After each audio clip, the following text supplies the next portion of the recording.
మొత్తాన్ని పట్టేశారు అబ్బాయిని. కానీ మంచి పనికి వాడుకోవాలని కోరుకుంటున్నా. అబ్బాయి అంత మంచి హ్యాకర్ అని విన్నాను.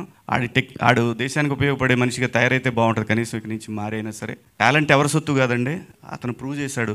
చేసింది చాలా దుర్మార్గమైన పని అయినా సరే అతని టాలెంట్ గురించి వింటుంటే వాడు నిజంగా ఒక దేశానికి పనికొస్తాడు కదా, ఈ మనిషి ఎక్కడన్నా సెక్యూరిటీ సిస్టంలో వాడు యూజ్ చేసుకోవచ్చు కదా ఇతన్ని అని అనిపించింది నాకు.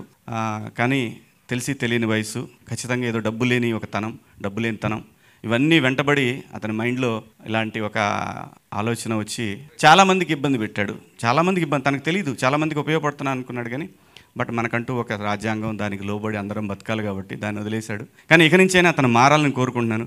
సినిమా థియేటర్లో ఉన్న ఎక్స్పీరియన్స్ దేంట్లోనూ ఉండదండి. మనం మొబైల్లో చూసినా డబ్బులు కట్టాలంటే ఎంత అండి. వాడు మనం కొనుక్కునే ఇదే థియేటర్లో కొనుక్కునే చిప్స్ ప్యాకెట్ 100 రూపాయలు పెడతాడు వాడు. దాంట్లో 15-20 ఉంటాయి అన్నీ కలిపి చిప్స్. సో సినిమా ప్రపంచంలో అన్నిటికన్నా చీప్ అండి. అంటే కొంతమంది మాట్లాడాలని మాట్లాడుతూ ఉంటారు కానీ ప్రపంచంలో అన్నిటికన్నా చీప్ వస్తువు ఏదైనా ఉందంటే 3 గంటల సేపు దాన్ని, ఒకవేళ ఆ సినిమా బాగుంటే జీవితాంతం గుర్తుంచుకునే